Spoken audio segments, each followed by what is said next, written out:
वेश्या की लड़की। छाया प्रमोद की सहपाठिनी थी। प्रमोद नगर के एक प्रतिष्ठित और कुलीन ब्राह्मण परिवार का लड़का था। और छाया छाया थी नगर की एक प्रसिद्ध नर्तकी की इकलौती कन्या। नगर में एक बहुत बड़ा राधा कृष्ण का मंदिर था, जहां न जाने कितना सदाव्रत रोज बन जाता था। सैकड़ों साधु संत मंदिर में पड़े पड़े भगवत भजन करते, मनमाना भोजन करते और करते मनमाना अनाचार। छाया की माँ इसी मंदिर की प्रधान नर्तकी थी। मंदिर को छोड़कर दूसरी जगह वह गाने बजाने कभी न जाती। मंदिर के प्रधान पुजारी की उस पर विशेष कृपा थी, इसीलिए उसे किसी बात की कमी न थी। गंगा के किनारे उसकी विशाल कोठी थी, जहां से सदा संगीत की मधुर ध्वनि आया करती। नगर के संगीत प्रेमी जब स्वयं ही उसके यहाँ पहुंच जाते, तो राजरानी उन्हें निराश न करती, किंतु वह किसी के यहाँ बुलाने पर गाने के लिए नहीं जाती थी। छाया इसी राजरानी की इकलौती कन्या थी। राजरानी की सारी आशाएं इसी कन्या के ऊपर अवलंबित थीं। विद्याध्ययन की ओर छाया की अधिक रुचि देखकर राजरानी ने उसे स्कूल में भर्ती करवा दिया। छाया नगर की कुछ पुरानी प्रथा के अनुयायियों के विरोध करने पर भी कुलीन घर की लड़कियों के साथ पढ़ते पढ़ते कॉलेज तक पहुंच गई। और जिस दिन पहले फल वह कॉलेज पहुंची, प्रमोद से उसकी पहचान हो गई। यह पहचान ही बनकर न रह सकी। धीरे धीरे वह मित्रता में परिवर्तित हुई और अंत में उसने प्रणय का रूप धारण कर लिया, जिसका परिणाम यह हुआ कि परिवार वालों का विरोध, तिरस्कार और प्रताड़ना न तो प्रमोद को ही उसके पद से विचलित कर सका न छाया को डोट। विवाह के लिए उन्हें कोर्ट का सहारा लेना पड़ा। कोर्ट में रजिस्ट्री होने के बाद आर्य समाज मंदिर में उनका विवाह वैदिक रीति से संपन्न हुआ। अग्नि को साक्षी देकर वह दोनों पति पत्नी के पवित्र बंधन में बंध गए। बचपन से ही कुलीन घर की लड़कियों के साथ मिलते जुलते रहने के कारण उनके रीति रिवाजों को देखते देखते छाया के हृदय में एक कुलवधू का जीवन बिताने की प्रबल उत्कंठा जागृत हो उठी थी। प्रमोद के साथ विवाह सूत्र में बंधकर छाया ने उसी सुख का अनुभव किया। वह एक कुलवधू की ही तरह प्रमोद के इशारों पर नाचना चाहती थी। प्रमोद के नहा चुकने पर अपने हाथ से ही वह प्रमोद के कपड़े धोती।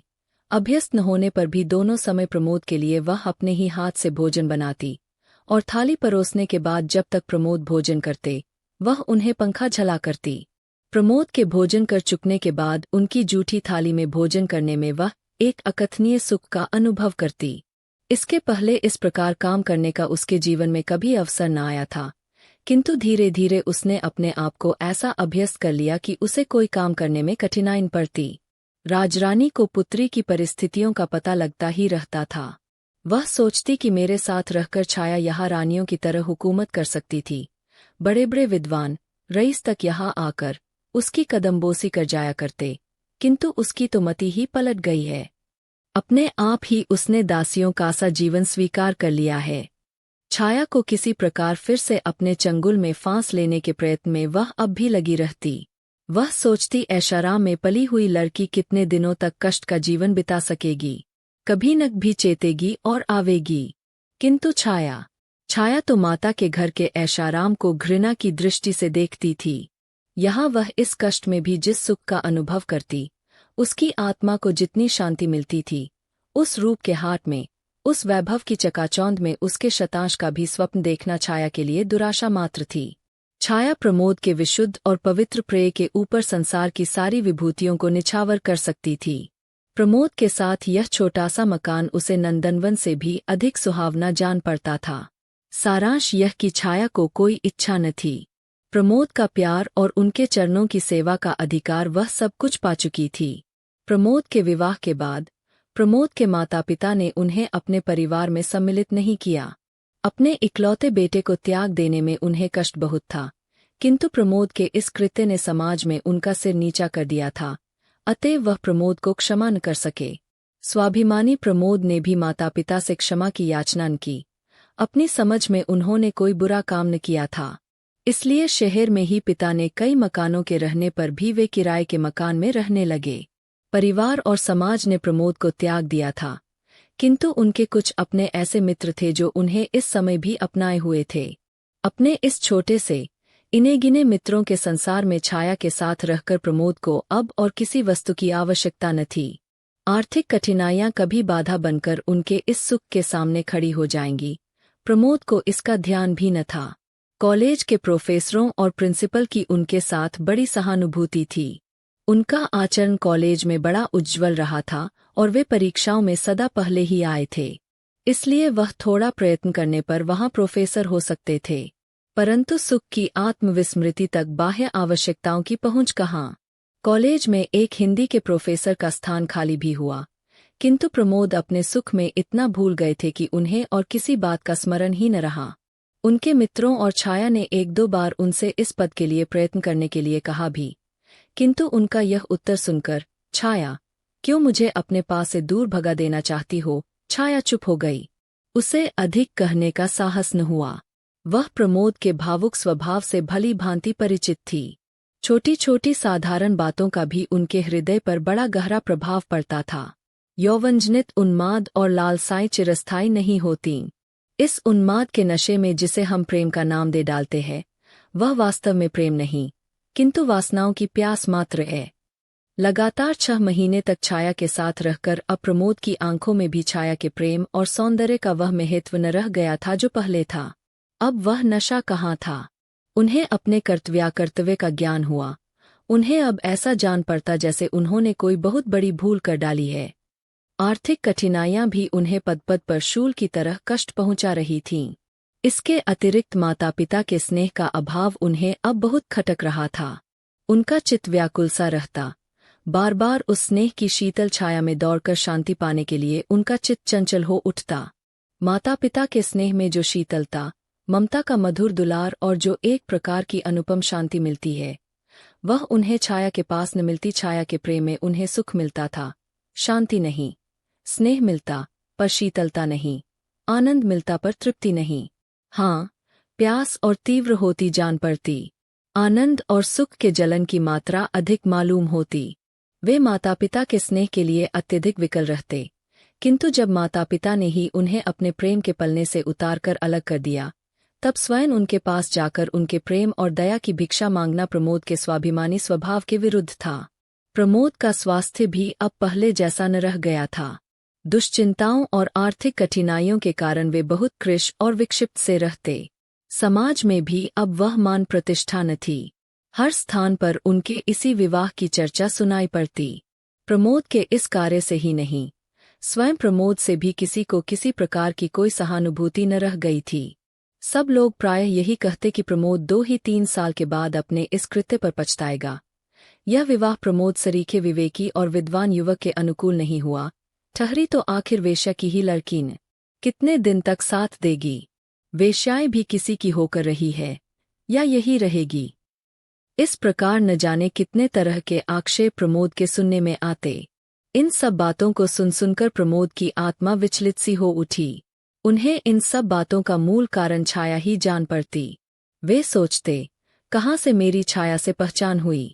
न उससे मेरी पहचान होती और न विपत्तियों का समूह इस प्रकार मुझ पर टूट पड़ता। वे अब छाया से कुछ खिंचे खिंचे से रहने लगे। उनके प्रेम में अपने आप शिथिलता आने लगी। छाया का मूल्य उनकी आंखों में घटने लगा, पर प्रमोद स्वयं ये सब चाहते न थे। छाया में वेश्या की लड़की होने के अतिरिक्त और कोई अवगुण मिलता न था। वे विवश थे।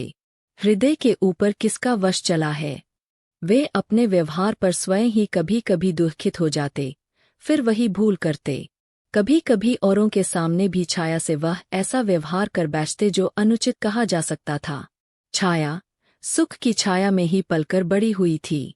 अपमान, अनादर और तिरस्कार के ज्वाला में संसार से वह परिचित न थी। अब पद पद पर उसे प्रमोद से प्रेम के कुछ मीठे शब्दों के स्थान पर तिरस्कार से भरा हुआ अपमान ही मिलता था। प्रमोद के इस परिवर्तन के बाद भी छाया ने समझ लिया था कि प्रमोद के हृदय में उसने एक ऐसा स्थान बना लिया है जिस तक किसी और की पहुंच नहीं है। उसे इसी में संतोष था। एक कुलवधू इसके अतिरिक्त और चाहती ही क्या है। पत्नी के रूप में पहुंचकर छाया ने अपना अस्तित्व ही मिटा दिया था। प्रमोद के चरणों में उसके लिए थोड़ा सा स्थान बना रहे, यही उसकी साधना थी, और इस साधना के बल पर ही वह प्रमोद का किया हुआ अपमान और तिरस्कार हंसकर सह सकती थी। उसके ऊपर उस अपमान और तिरस्कार का अधिक प्रभाव न पड़ता। प्रमोद के जरा हंसकर बोलने पर वह सब कुछ भूल जाती थी। उसे कुछ याद रहता तो केवल प्रमोद का मधुर व्यवहार। फेमिना प्रमोद के माता पिता आखिर पुत्र को कितने दिनों तक छोड़कर रह सकते थे, और अब तो प्रमोद के साथ साथ उन्हें छाया पर भी ममता हो गई थी। उनका क्रोध महीने 1.5 महीने से अधिक न ठहर सका। वह समाज के पीछे अपने प्यारे पुत्र को नहीं छोड़ सकते थे। हृदय कहता था, चलो मना लाओ, बेटा आत्माभिमानी है तो पिता को नम्र होना चाहिए, किंतु आत्माभिमान आकर उसी समय गला पकड़ लेता। पुत्र के दरवाजे स्वयं उसे मनाने के लिए जाना उन्हें अपनी प्रतिष्ठा के अनुकूल न जान पड़ता। फिर पुत्र ही तो है, यदि वह पिता के पास तक आ जाए तो क्या उसकी शान में फर्क आ जाएगा। सारांश यह कि चंद्रभूषण और सुमित्रा अब बहू बेटे के लिए व्याकुल होते हुए भी उन्हें बुला न सके। एक दिन एक व्यक्ति ने आकर कहा कि प्रमोद बहुत दुबला हो गया है और कुछ बीमार सा है। माता का हृदय पानी पानी हो गया। उसने उसी समय एक नौकर के हाथ कुछ रुपए भेजकर कहला भेजा कि प्रमोद आकर उनसे मिल जाए। रुपए तो प्रमोद ने ले लिए क्योंकि उन्हें आवश्यकता थी, परंतु वे घर न जा सके। उन्होंने समझा माँ ने पिता की चोरी से घर में बुलवाया है, इसलिए जिस घर में वे पैदा हुए, जहाँ के जलवायु में पलकर इतने बड़े हुए, उसी घर में चोर की तरह जाना उन्हें भाया नहीं। वे नहीं गए, जाना अस्वीकार कर दिया। इससे सुमित्रा को बड़ा दुख हुआ। वे उठते बैठते चंद्रभूषण से इस बात का आग्रह करने लगी कि वे प्रमोद को स्वयं लेने जाएं, उसे मनाने में उनकी प्रतिष्ठा न कम पड़ेगी। दशरथ ने बेटे के लिए प्राण दे दिए थे, यहाँ तो जरा से सम्मान की ही बात है। पिता का हृदय तो स्वयं ही पुत्र के लिए विकल हो रहा था। वे तो स्वयं चाहते थे अब सारी जिम्मेदारी सुमित्रा के सिर पर छोड़कर वे पुत्र को मनाने चले। कहीं छाया पैर छूने आई तो, लाख वेश्या की लड़की है, पर अब तो मेरी पुत्रवधू है, क्या मैं खाली हाथ ही पैर छुआ लूंगा। सराफे की ओर घूम गए, वहां एक जोड़ी जड़ाऊ कंगन खरीदे और जेब में रखकर 10 कदम भी न चल पाए थे कि सामने से प्रमोद आते हुए दिखे। चंद्रभूषण के पैर रुक गए, प्रमोद भी ठिठके। झुककर उन्होंने पिता के पैर छू लिए। चंद्रभूषण की आंखों से गंगाजमुना बह निकली। प्रमोद के भी आंसू न रुक सके। दोनों कुछ देर तक इसी प्रकार आंसू बहाते रहे। कोई बातचीत न हुई। अंत में गला साफ करते हुए चंद्रभूषण ने कहा, घर चलो बेटा, तुम्हारी अम्मा रात दिन तुम्हारे लिए रोया करती है। प्रमोद ने कोई आपत्ति न की, चुपचाप पिता के साथ घर चले गए। उस दिन वे बहुत रात घर लौटे। उनकी बाट जोहते जोहते छाया भूखी प्यासी सो गई थी। जब प्रमोद अपने कमरे में पहुंचे तो 12 बज रहे थे। इस समय छाया को जगाना उन्होंने उचित नहीं समझा। विलंब से लौटने का दुहक था, जबकि वे भोजन कर चुके थे और छाया उनकी प्रतीक्षा में भूखी ही सो गई थी। उन्हें छाया के ऊपर दया आई। उसके सिर पर हाथ फेरते फेरते वे नींद की प्रतीक्षा करने लगे। छाया गाढ़ी निद्रा में सोई थी। उसके चेहरे पर कभी हंसी और कभी विषाद की रेखा खिंच जाती थी। प्रमोद यह देख रहे थे। आज उन्हें अपने कटु व्यवहार तीर की तरह चुभने लगे। इसी सोच विचार में वे सो गए। छाया की भी नींद खुली। घड़ी की ओर देखा, 1:30 बज रहे थे। पास ही प्रमोद सुख की नींद ले रहे थे। वह बड़ी व्याकुल हुई। उसने अपने आप को न जाने कितना धिक्कारा। ऐसी नींद भी भला किस काम की। वे आए और भूखे प्यासे सो रहे और यह निगोड़ी आंखें न खुलीं। यह सदा के लिए बंद न हुई थी, न कभी नग भी खुलने के ही लिए तो मुंदी थीं। फिर खुलने के समय पर क्यों न खुलीं। इसी प्रकार अनेक विचार उसके मस्तिष्क में आकर उसे विकल करने लगे। छाया फिर सो न सकी। बाकी रात उसने करवट बदलते ही बिताई। सवेरे उठकर उसने प्रमोद का कोट टटोला। उसकी जंजीर ज्यों की त्यों पड़ी थी। दूसरी जेब में 25 रुपए भी थे। जंजीर बेची भी नहीं, गिरवी भी नहीं रखी।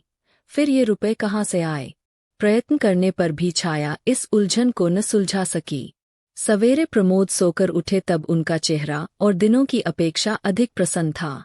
उठने पर उन्होंने छाया से पिता की मुलाकात, अपने घर जाने की बात और वहां के सब लोगों के व्यवहार और बर्ताव सभी बतलाए। छाया सुनकर प्रसन्न हुई, किंतु उस घर में छाया भी प्रवेश कर सकेगी या नहीं, न तो इसके विषय में प्रमोद ने कुछ कहा और न ही छाया को पूछने का साहस हुआ। अब प्रमोद की दिनचर्या बदल गई थी। वह सवेरे से उठते ही अपनी माँ के पास चले जाते, वहीं हाथ मुंह धोते, वहीं दूध पीते, फिर अखबार पढ़ते पराते, मित्रों से मिलते जुलते वे करीब 11-12 बजे घर लौटते। इस समय उन्हें घर आना ही पड़ता, क्योंकि छाया उन्हें भोजन कराए बिना खाना न खाती थी। छाया को अब प्रमोद के सहवास का अभाव बहुत खटकता था, किंतु वह प्रमोद से कुछ कह न सकती थी। वह कुछ ऐसा अनुभव करती थी जैसे प्रमोद के चरणों पर अपना सर्वस्व निछावर करके भी वह प्रमोद को उस अंश तक नहीं पा सकती है जितना एक सहधर्मिणी का अधिकार होता है। इसी प्रकार 6 महीने और बीत गए। आज वही तिथि थी जिस दिन छाया और प्रमोद विवाह के पवित्र बंधन में बंधकर एक हुए थे। वह आज बड़ी प्रसन्न थी। सबेरे उठते ही उसने स्नान किया, एक गुलाबी रंग की रेशमी साड़ी पहनी। जो कुछ आभूषण थे वह सब पहनकर वह प्रमोद के उठने की प्रतीक्षा करने लगी। प्रमोद उठे और उठकर प्रतिदिन के नियम के अनुसार पिता के घर जाने लगे। छाया ने पहले तो उन्हें रोकना चाहा, किंतु फिर कुछ सोचकर बोली, आज जरा जल्दी लौटना। क्यों, कोई विशेष काम है? प्रमोद ने पूछा। आज अपने विवाह की वर्षगांठ है। कुछ प्रसन्नता और कुछ संकोच के साथ छाया ने उत्तर दिया। होगी, उपेक्षा से कहते हुए प्रमोद ने साइकिल उठाई और वे चल दिए। छाया की आंखें डबरबा आईं। वह कातर दृष्टि से प्रमोद की ओर तब तक देखती रही जब तक वे आंखों से ओझल न हो गए। फिर भीतर आकर अन्यमनस्क भाव से घर के कामकाज में लग गई।